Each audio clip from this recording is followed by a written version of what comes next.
Bienvenidos. Hoy veremos qué son los cuantificadores y por qué aparecen en la vida diaria.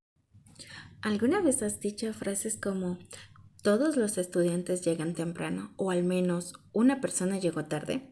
Aunque parecen expresiones comunes, en realidad estamos utilizando cuantificadores, un concepto fundamental de la lógica matemática. Los cuantificadores nos permiten expresar ideas sobre uno, varios o todos los elementos de un conjunto de forma precisa. En este video veremos cómo aparecen en situaciones de la vida real y cómo podemos aplicar dos leyes lógicas para analizar estas afirmaciones de manera sencilla. Ahora veremos un ejemplo sencillo que ocurre todos los días en una universidad. Imaginemos que estamos en la biblioteca de la universidad durante la semana de exámenes. Muchos estudiantes asisten para estudiar y solicitar libros que les ayuden a preparar sus materias. Supongamos que queremos analizar la siguiente afirmación. Todo estudiante de la biblioteca ha solicitado al menos un libro. Para representar esta situación mediante lógica de predicados, primero debemos identificar el dominio. El dominio es el conjunto de elementos sobre los que hablamos. En este caso, el dominio está formado por todos los estudiantes que se encuentran en la biblioteca.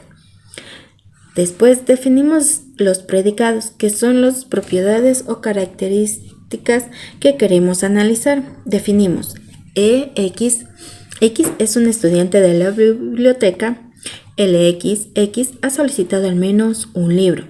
Con estos elementos podemos escribir la proposición lógica para todo X.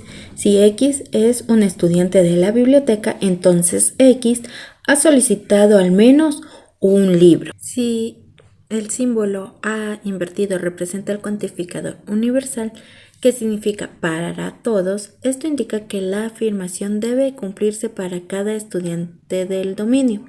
Por ejemplo, si observamos a Ana, Carlos, Sofía y Luis, todos han solicitado al menos un libro, entonces la proposición es verdadera. Sin embargo, si encontramos a un estudiante que no ha solicitado ningún libro, la afirmación deja de ser verdadera. Este ejemplo muestra cómo la lógica de predicados nos permite representar situaciones reales de manera clara y precisa utilizando cuantificadores. Cuantificador universal y cuantificador existencial. Ahora que ya conocemos el dominio y los predicados, podemos entender los dos cuantificadores más importantes de la lógica de predicado: el cuantificador universal y el cuantificador existencial. El cuantificador universal representado por el símbolo A invertido, que significa para todo o todos.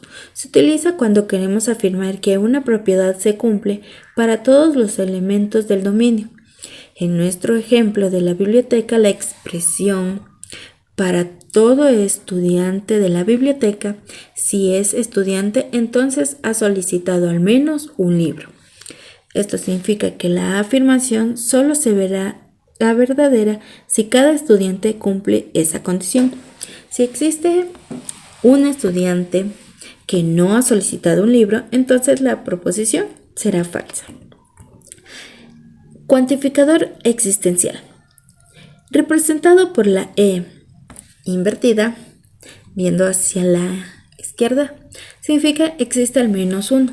Se utiliza cuando queremos indicar que al menos un elemento del dominio cumple una determinada propiedad. Por ejemplo, X solicitó un libro. De la lógica, existe al menos un estudiante de la biblioteca que solicitó un libro de la biblioteca. En este caso, no es necesario que todos los estudiantes hayan solicitado un libro de lógica. Basta con que uno lo hayas hecho para que la afirmación sea verdadera. En resumen, el cuantificador universal habla de todos los elementos del conjunto, mientras que el cuantificador existencial afirma que al menos uno cumple la condición. Ambos son herramientas fundamentales para representar situaciones reales de manera precisa mediante la lógica matemática. Aplicación de dos leyes lógicas. Ahora Aplicaremos dos leyes lógicas utilizando el mismo ejemplo de la biblioteca universitaria. Primera ley, la negación de cuantificador universal. La primera ley establece que no es cierto que todos cumplen una condición. Es equivalente a decir existe al menos uno que no la cumple. En nuestro ejemplo, la afirmación original era todo estudiante de la biblioteca ha solicitado al menos un libro. Ahora, existe al menos un estudiante de la biblioteca que no ha solicitado ningún libro. Por ejemplo, si todos los estudiantes tienen un libro, excepto Carlos, entonces ya no podemos afirmar que todos solicitan un libro. Basta con encontrar solo uno, con que no cumpla la condición, que no la afirmación universal sea falsa. Nuestra segunda ley es negación de cuantificador existencial. Se interpreta como no existe ningún elemento que cumpla con una condición. Es equivalente a decir todos los elementos no cumplen esa condición. Supongamos ahora la afirmación. Existe un estudiante que solicitó un libro de lógica, donde X significa solicitó un libro de lógica.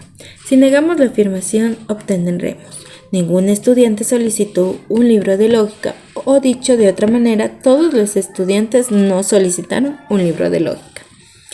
Estas dos leyes muestran cómo podemos transformar proposiciones lógicas sin cambiar su significado, facilitando el análisis y la resolución de problemas en matemática, informática y otras áreas.